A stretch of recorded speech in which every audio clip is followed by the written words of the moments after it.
moi c'est Manon. Moi c'est Sophie, j'ai 23 ans. Bonjour, moi je m'appelle Fatia, j'ai 44 ans. Je m'appelle Célia, j'ai 22 ans. Moi c'est Dalila. Je suis Marie-Noël, j'ai 42 ans.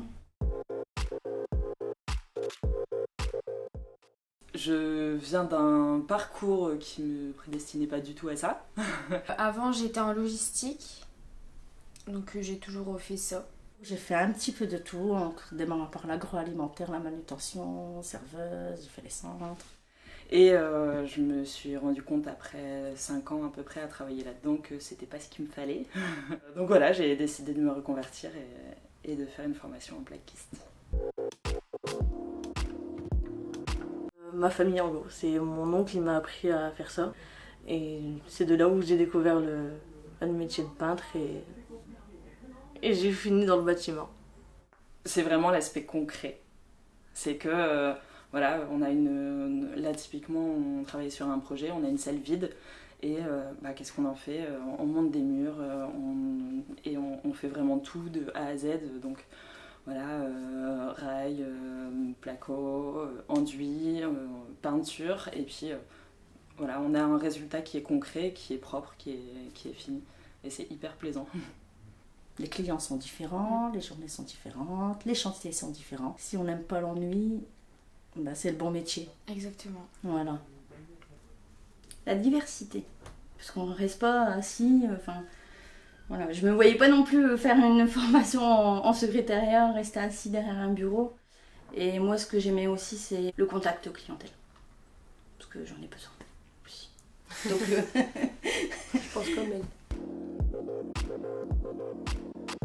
on a des bons formateurs Ouais. qui ont tout de suite fait sauter les appréhensions. On a rencontré Mouna, qui travaille pour la SAD, qui nous a aussi Bien motivée. bien motivés. Donc, Et quand je suis arrivée, je pense que j'étais la seule femme dans toutes les formations.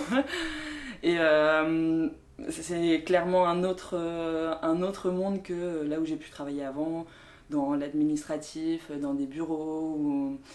C'est une autre manière de voir les choses, des autres manières d'interagir avec les gens.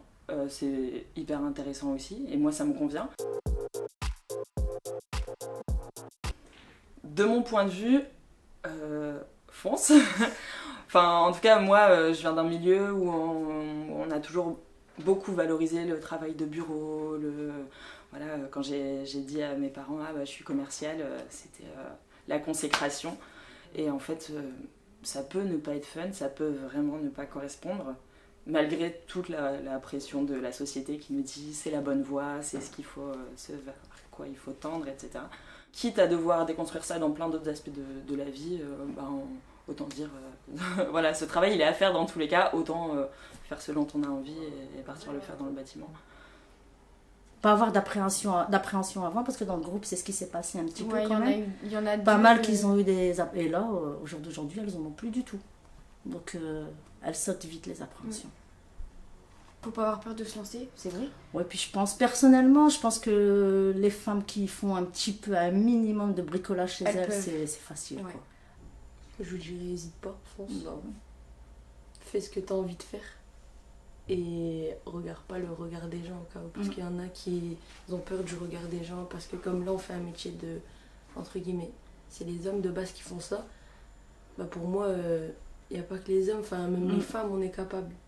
Ah ouais, moi j'ai mes proches aussi, mes parents aussi, ils m'ont dit mais t'es sûre, à ton âge, enfin voilà, puis t'es une femme, non, Mais bon, j'ai envie de le faire, voilà. Mon projet, c'est de ouvrir mon entreprise et prouver aussi que nous, les femmes, on peut aussi dans le bâtiment. Je vais déjà me lancer en tant que technicienne, essayer d'avancer. Si possibilité d'évoluer, ça serait bien, quoi. Normalement, après, il y a le contrat intérim. Donc pour moi, moi je continue. Moi, pareil. Sinon, il y a aussi l'alternative de l'auto-entrepreneuriat. Je veux dire, il y a des débouchés, il y en a. Monter une entreprise, devenir patron, on peut réussir aussi. C'est pas parce qu'on est des femmes qu'on ne peut pas. Mais ensuite, avec peut-être au bout de 10 ou 15 ans sur le terrain, je pense, en fait, j'ai entendu dire qu'il y avait un service de qualité pour voir la qualité du travail. Et ça m'intéresserait. Bah, les filles, n'hésitez pas à faire des métiers d'hommes et puis à faire comme nous. Voilà. Et merci pour la formation parce que c'est génial ici et puis même on est bien accueillis et tout et du coup voilà. Merci à vous.